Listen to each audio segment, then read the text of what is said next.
Example is not the main method of influence. It is the only method of influence. Something my dad used to always say, Danielle, example is not the main method of influence. It is the only method of influence. While we're like at Waffle House. Wait, my hair. All right, we're good. Okay. Everybody's freaking out back there. I can see it. All right, we're good. All right. It's my hair. I'm sorry. Okay, where was I? Example is not the main method of influence. It is the only method. And my dad used to always talk about it. In fact, I feel like I've known this quote for like my whole life. For my very first keynote, when I was 18 years old, for a kindergarten graduation, which is honestly adorable. I wish I had pictures. I have no idea if anybody caught that, but what a time. Anyway, this was one of my quotes that I started with, and it really stuck with me. And I want to go into it a little bit deeper, talk about it a little bit more expansively. Example is not one of many. It is not one of many ways to influence other people. Influence your team, influence your work, influence your life. It's not. It is not one of many. It is the only way. The only way. And when I talk about example, I'm talking about your presence, who you are, but not who you pretend to be. Not who you say you are. Not who you code switch to be at work. Who you actually are. What you embody. And that is what radiates out. Who you actually are. So I really like this idea when I think about this is if you want to see it, you must first be it. Now, Danielle, so you telling me that if I'm peaceful, my whole world is just going to be peaceful? No, I'm not saying that. What I'm saying is, if you want any chance to have any peace in your life, you must first have it in yourself. Peace is an invitation. You can join me or not. I mean, I'm vibing over here, right? Like, it doesn't matter. But I am better for it. So this is what we're going to do today. Like a little roadmap, if you will. You know, you got to use the corporate terms, roadmap. So first, what we're going to do, we are going to break down this title. I know it's like peace is a strategy. Okay, girl, we're going to go through it. We're going to talk about it. And I'm a storyteller. So they talked a little bit about that in my introduction. So we're going to do storytelling. All right, I'm going to tell you some stories. Then we're going to talk about this peace framework because guess what? Again, corporate talk, got to have a framework. So we have a framework. And then we're going to talk about the ROI of peace. Again, you see, I had to make it, all right, because I see you. The return of investment of peace. And it's real. We're going to talk about that. And then wrap it on up. Peace is a strategy, the competitive advantage of calm leadership. First, let's start with peace in general. But actually, let's start with what peace is not. Peace is not some pie in the sky that is unattainable by anybody. Like, we have access to it, right? Peace is not everything's perfect and going right. That's not what it is. Peace is a way of being. It is an operating system in which we move about in the world. Peace is a choice. We have a million choices a day. And peace is a strategy. You see, we're here. All right. So that's the first part, right? That leads us to peace as a strategy.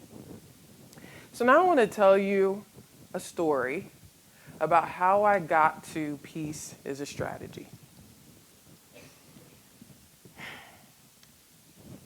Gotta make sure I know what's up there. All right. So I want to take us back to March 2025, literally a year ago. My mom is having some issues, some medical issues. I don't live with her. We live like about 20 minutes away. I talk to her every once in a while, but she said, hey, Danielle, I would like you to join me for this appointment. I have biopsy results, and I just want you to be there. So myself and my aunt, we go with her. We all get in the car, and as you can imagine, intensity's a little high. But I'm like, hey, all good. I've been her caretaker before. We've done this before. I was just getting myself ready for that. So we get to the doctor's office, and we get to this examination room. The nurse takes us in the examination room. And my mom sits on the examination chair table thing, right? My aunt and I sit in the 2 chairs available for guests. And then we see the stool with the wheels on the bottom, waiting for the doctor to arrive. The nurse comes in and gives my mom this sheet of paper. And she says, the doctor wants you to review this first. Think about it, digest it, and we'll come in a few minutes.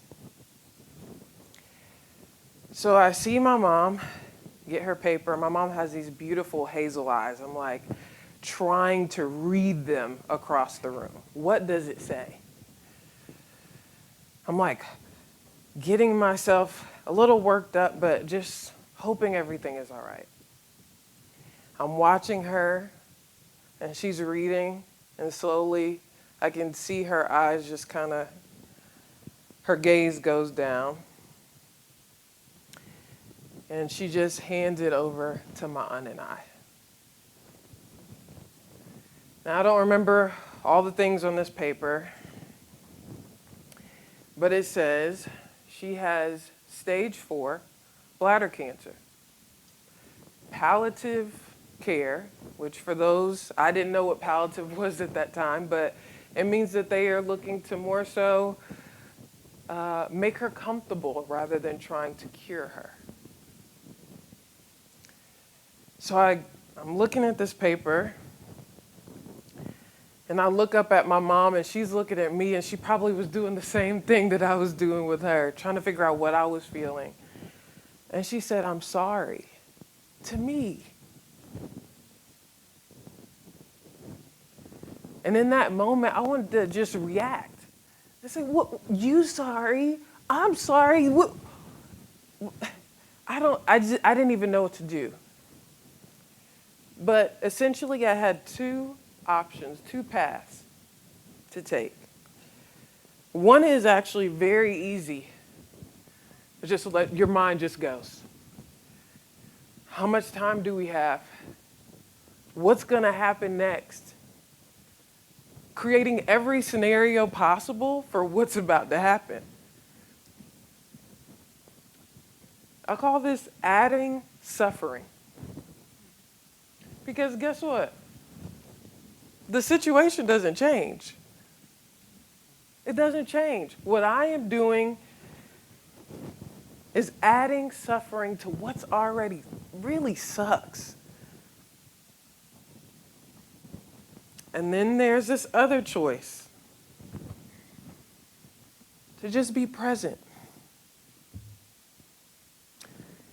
And as you can see, I chose the second choice because I can tell the story so well. I didn't know what to do, what to think, but I knew that I could be there. I could be in the room. And so I made my choice. Just be present. And with that choice, I took a deep breath.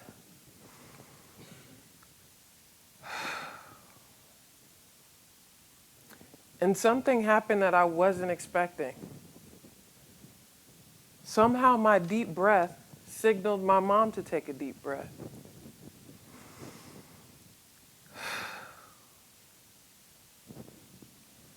And her deep breath signaled my aunt to take a deep breath.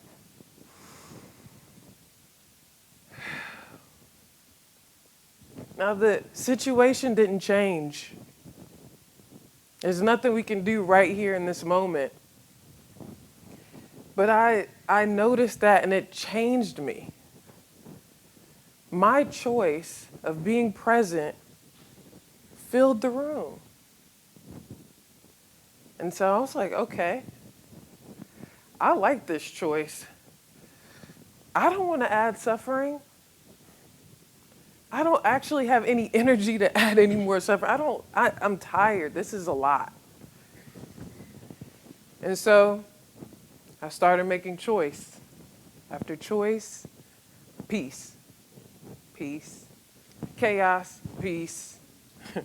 There's a million choices. I'm doing my best, right?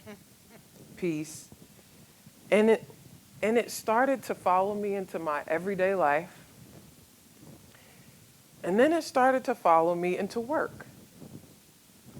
Peace. I'm not adding suffering. I'm not doing it. You guys are not going to stress me out. No, I'm not going to create this experience.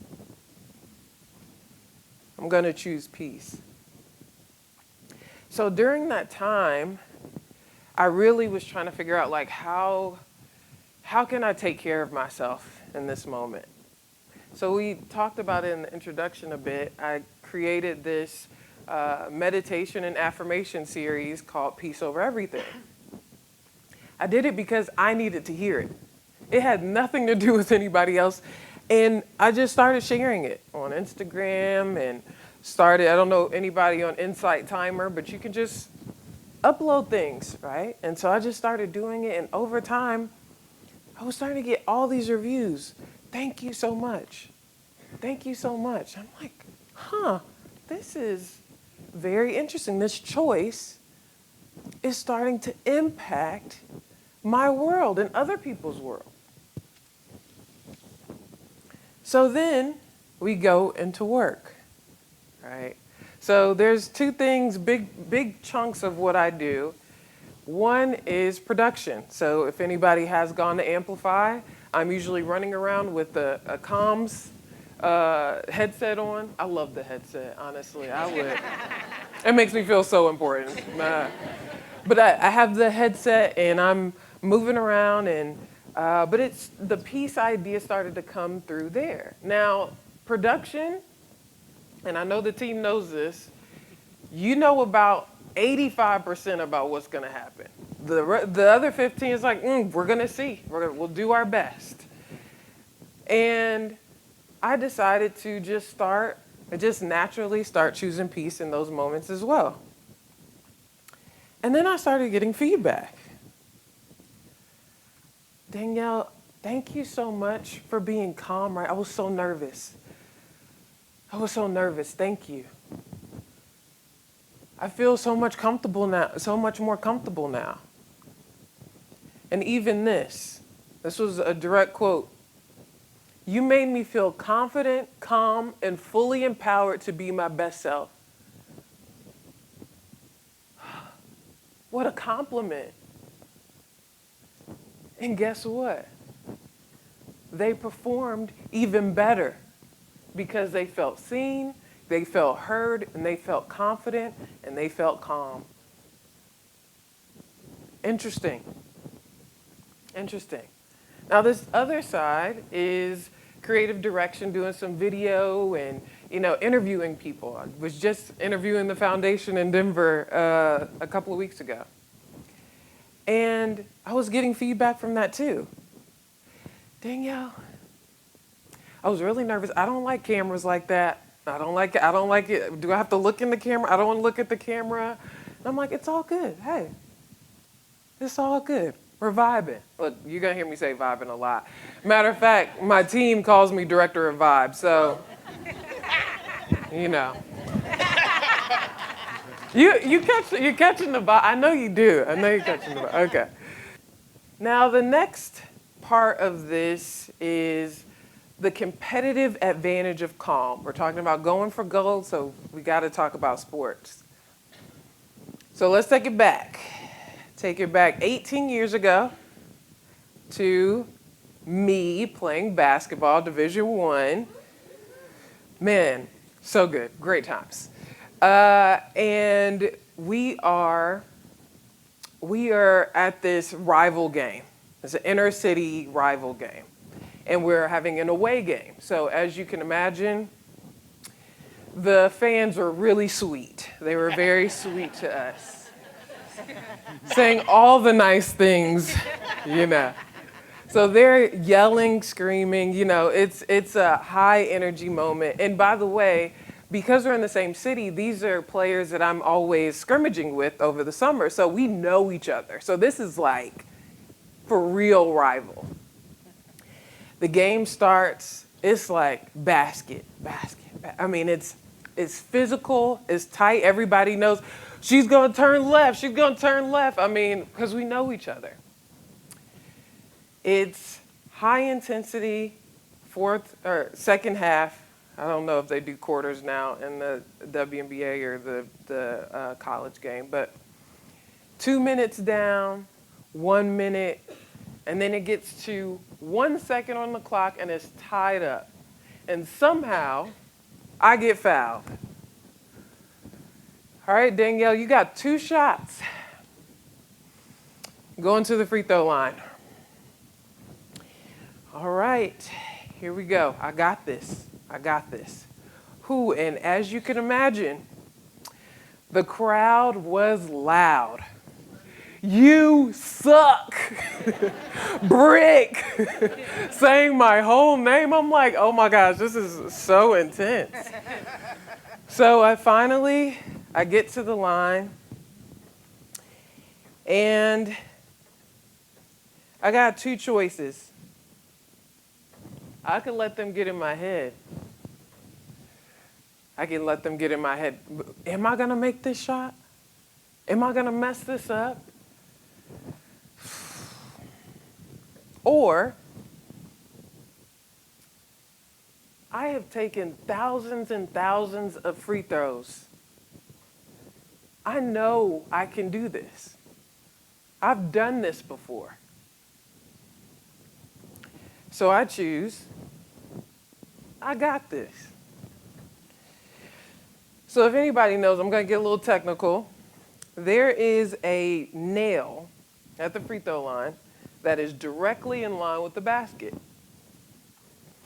I always got into my routine, put my big toe right in line with the nail. I get the ball, take a deep breath. Whew. Brick.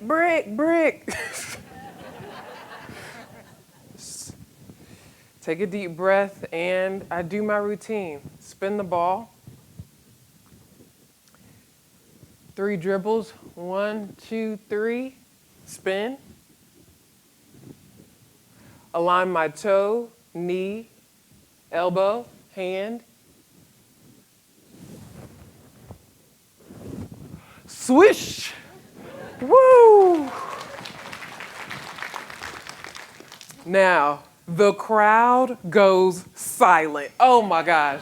You know, people talk about like how great it is for the crowd to go wild. Oh, there is something sacred about making a crowd go quiet. It was amazing.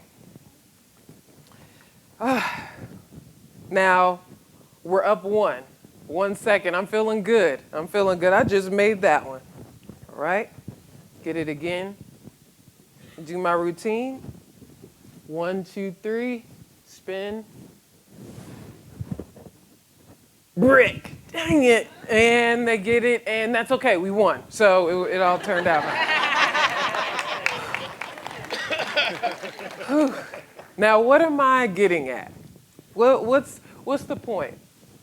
What I'm saying is that athletes have always known that calm is a competitive advantage. They take They meditate before games. They take a moment. These are high pressure situations. They are seeing the benefits of calm. Have you seen the track athletes talk to themselves? The soccer players talking to themselves? I got this. I'm about to, all of it. And I get it, because me too. That's what I had to do. World-class athletes understand this idea of the competitive advantage of being calm. You are more accurate, more precise, can minimize distractions, better decision making, better execution skills, right? And overall increased resilience. Athletes have been doing this forever. But athletes and leaders, have we been doing that in our own world? When the proposal deadlines are getting intense and somebody is knocking on your door and it's high pressure, who do you become? Are you relaxed? Probably not. I mean, it's hard to. And actually what I'm saying is peace is the harder choice. It takes strength to be peaceful. So when I talk about leadership, this final part, I'm not asking you to be LeBron James, I'm not asking any of that. What I'm saying is, who are you? How do you show up? And how do you be a leader? And the first place to start with all of this is to lead yourself. Always to lead yourself. So that's the choice that we make. Not only that, leaders have tactics. And think about when I was talking about my free throw. I practiced. That's why I was resilient. That's why I could be calm. We have to ask ourselves if we want to add on more suffering in those high intensity moments, or do we want to choose this path of peace? So that's what I'm suggesting today and introducing today is this path of peace. And we're going to make it very practical and doable for you. So you'll see you have a handout here that you can write along with. So let's talk about this peace framework.